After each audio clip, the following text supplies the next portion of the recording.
In the following session, I'll be showing how to create a texture surface with bump mapping using XSI. The first thing that is absolutely needed whenever bump mapping is actually needed over the shading result is an elimination shader. If, for example, the image shader here that can actually look up a pixel or sample over the texture can also actually compute bump mapping. If there's actually no shader between font, between image and the material, for example, the actual bump mapping will not occur. So let's actually create a render region right here, and we'll actually change this to a little bit more like 1 or probably more like 0.5. Now we see that the actual bump mapping start to be revealed at the surface of the floor here. If, for example, I do connect the image node directly to the surface, I will not get any bump mapping. And this is the reason is quite simple, is that image shader here is actually computing a new surface normal, but there's no shading node to actually use this perturb normal. By connecting directly, the image shader will compute the bump mapping, but actually there's no shader will use it and will only return the actual resulting color at intersection point. Let's say the camera ray hits a particular location at the surface of the object, then it will look up the color at this specific UV location. Now if we connect the actual elimination shader back, now we'll start to get bump mapping to be revealed because it will use the actual surface normal.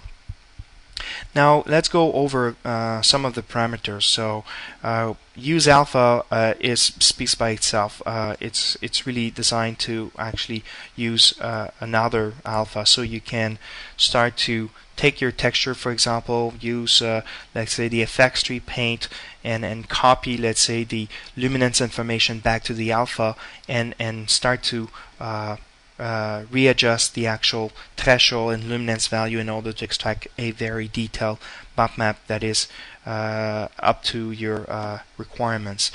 And this is one way actually you can do it to create your own custom map and still retaining the actual color surface information. The factor is as we explained in the other session, the factor is the taking the actual image being used as for the computing the bump map. In this case, if it's the alpha channel or the RGB, it will convert that into grayscale and treat that as being a height map.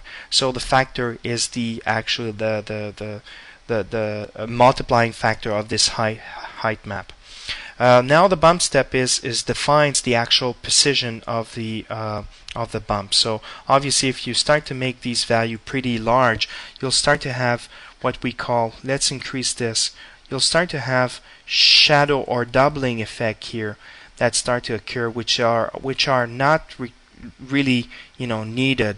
And this is really important to adjust the actual step properly until you really get the proper look. So now to give you an idea, is that bump step is expressed in UV domain, so in UV space. If you do use an image that is 2K or 1K or 4K, and obviously this is really important that the offset in U and V picks up the next pixel. So it is really important that you adjust this value to respect this density of pixels.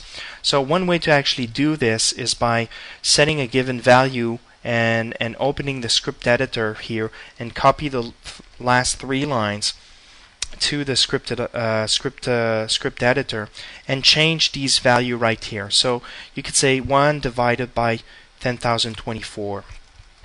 And that will give you 1 pixel for a 1K image, for example. So if we run this, then we get a certain result, for example. That is this value. But I know because the actual texture here, density is probably 9 times 1K, then we need to adjust it slightly according to this. So we may need to actually go there and adjust this to maybe 2048 2048, and then 2048. If we say this, now we'll get a little bit sharper, better tune, better tune displace bump map. And obviously, because the actual value here are so small and they have so many digits after the decimal point, it will not show here. But actually, if you run a get value script command, you will see that this value will be returned.